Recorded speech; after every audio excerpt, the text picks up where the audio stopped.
Hello everybody, this is Fernando for the latest Cryptids and Monsters video. Well, this is it, the third one that I'll be doing as part of the special edition, where you as the Cryptids and Monsters fans picks the cryptid/monster to talk about in these videos.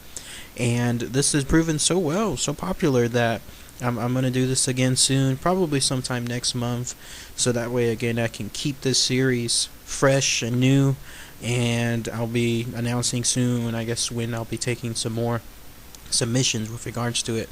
But with regards to this latest cryptid, I mean, this is the reason why I started this channel at all, because the whole point was to try to find the most bizarre, original, I guess, unheard of cryptids out there. And this one that I'm about to talk about is perhaps one of the best finds yet. So thank you so much to whoever submitted this, because I really appreciate again seeing this listed on there.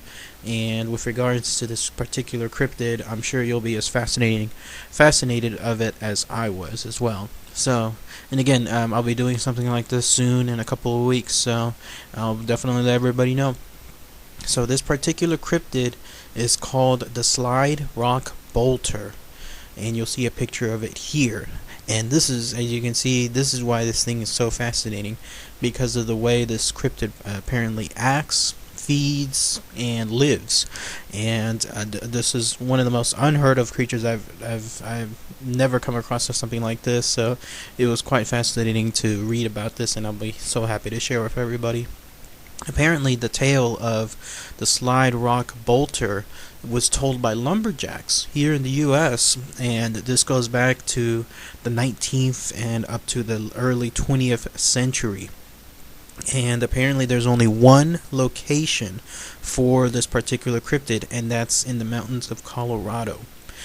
People have said that they still see some stuff related to the Slide Rock Bolter, but I haven't really, in doing my research, I didn't come across any more recent tales. But this is essentially how the Slide Rock Bolter works. It literally works exactly like its name. And what I mean is that it bolts out of its location, it slides down the rock, and as it does so, it essentially eats anything in its way. Think of it like a jumping spider, or one of those crabs that hides in the sea underneath a rock that bolts out the minute something comes across it. Same type of tactic, except on a much larger scale. I mean, looking at that picture, you'll see that this is a creature that is humongous. It probably dwarfs a blue whale, and yet it supposedly lived in Colorado, who knows, maybe up until now. But the unique thing about this creature is that it only lived in the mountains, and it lived on the side of the mountain when the mountain angle was a certain degree. Apparently it had to be more than 45 degrees, because the back of its body, the tail, had to clamp on to the top. And if it was probably a little lesser degree angle than that, then it would not clamp correctly, and it could not wait for or set its trap for future bait. So very interesting stuff on there. It had to have a 45-degree angle or this wouldn't work. And the tail would essentially again just clamp onto the top, and there the creature would just patiently wait for anything to come across. Tourists, lumberjacks, somebody getting lost in the forest. All it did was patiently wait, and then the minute that something did come across, it would lift its tail, and then it would just let gravity take its course as it slid down the mountain. And because of the size of this creature, the bigger it was, the more quicker it slid down, to the point that anybody that was crossing its path would probably hear a rumble that would probably think, hey, something's happening, some rocks are coming down, it's an avalanche of some sort, and then they would see this coming at it. And apparently this beast would rumble down, open its mouth wide open, and then swallow everything in its path. So big was this creature that even trees in and around the area would be just completely obliterated. And no doubt, with regards to creating the path, the more it did this, the easier it became, to the point that it would probably just slide down effortlessly.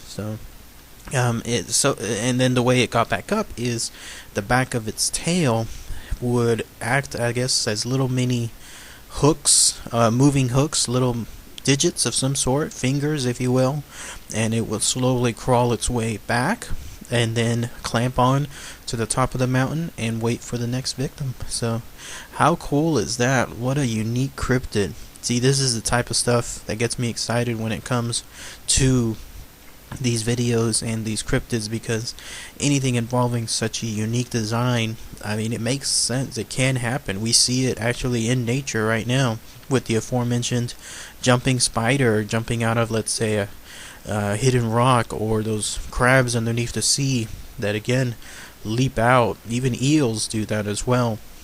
There are creatures out there that adapt to their environment. You'll see another picture here, for example, of another interpretation where this creature essentially took on the characteristics of actual rocks, so that way it could better camouflage itself, and in nature that is the same as well. So the slide rock bolter, this particular interpretation, looks like a bunch of rocks. You're walking by, you see nothing but normal mountainside, except it has a living creature taking up most of the side, and then by the time you look up at the rumble, it is too late on there. Very, very cool stuff. And what's neat about this particular cryptid is that we've actually seen a very popular interpretation of it on screen. I mean, one can only look at no other than the Star Wars universe to gauge which kind of character or creature I'm talking about. And if you haven't guessed by now, we're talking, of course, about those giant space slugs that were in the Empire Strikes Back. There was one of them within that movie, which you'll see a picture of here, where the space slug essentially took on the characteristics of the asteroid it was in and waited for anything to come by. And then sure enough, when the Millennium Falcon and Han Solo and everyone else on crew decided to rest within what looked to be a cavern of some sort, then that's when the space slug acted and almost swallowed them whole. So again, we've seen a very, very popular interpretation of the slide rock bolter already within the science fiction fandom, and that's none other than the space slug. So what do you guys think? Is this still out there? Has anybody heard any of the other stories associated with this particular cryptid? Anyone know perhaps any more recent ones?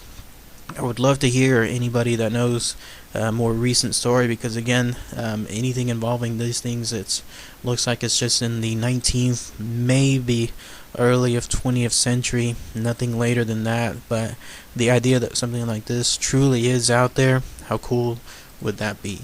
How fascinating would that be too, to see it just in action? Of course, not against people, but just seeing it, let's say, against your average group of deer, or maybe a bear or something coming across, and seeing something like that leap into action, do its thing, and then slowly crawl back up.